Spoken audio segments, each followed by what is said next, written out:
Korwa kanso bakansara bagwerirwa kagwegwa nyuma ya district engineer kwanga kubaha report ya billioni ya sente yabireriye kutahanguto heza kugira ngo zikakorwa kandi zitarakozurwe. Erizoba ishengero rya Mitooma yabari shitamiro mu kanso yo mutano ninga special council abo kugira ngo ishengero rikaba ari bakatwereza accountability narishi embarira yesenteze kuto as government yabire tuhire kwingana 1 billion accountability yo kubagire sirembarira kanso yajanga yatuma bakaciko ka wax ngo bagende baze bagaruka hansi barebe embarira ngo nembarira nahati kubagaruka bagireta ba kansara bajanga so accountability ibaturetera twagwego kagwabo ko twashanga ngo babene bagira ngo rukutoru tukasuka mu mara nguru tukatuma karavati kandi kuza kushanga karavati zirimo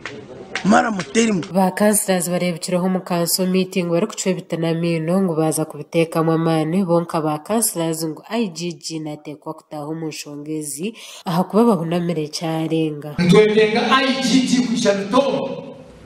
amazama garuko twetenga IGG akarere kindi cha 1 billion and it's not only 1 billion and more money hapo tuna road fund tunaweza every quarter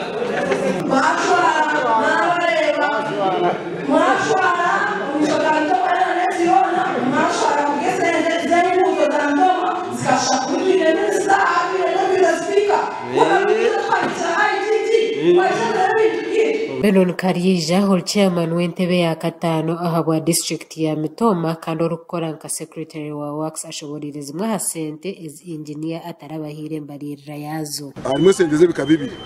are senteze kozesibwa engineer mukureberera byoma nendijo mirimo kandi are senteze za kabiri ezo gukora emirimo omunguto okurugirira umureporte ya etwahereza chairman yayoreka ese mirimo inguto zitu ezakozirwe ese dezazigenzireho mwambimu dagarasi konka ekitaratungiye mu rukiko engineer JB cyataraturetiye tumwebaze nesente zabinzi yo mu ngaroze izo kubasa kushoboza gukora imirimo itagiyemo n'imwe abantu bamwe batungire sente kunani kuzana abantu babamwe ababasi bajya bakora mu kubasungira. So you, Mr. Speaker, we give a directive. These people, they should account for that money and why they took it. Omukanso meeting ba kansara bagarukire bacuwa muhe cyo kugira ngo ba engineer ba district bashemeye kwemerezwa ahamirimo yabo. Ba kansara ba raisinga issue yo kugira ngo ba engineer ahogira ngo bakwasigwe omukubuzabuza esente no kubarambukanya sente ngo bahindurwe barugwe konga kawo yatugira ngo muri Mitooma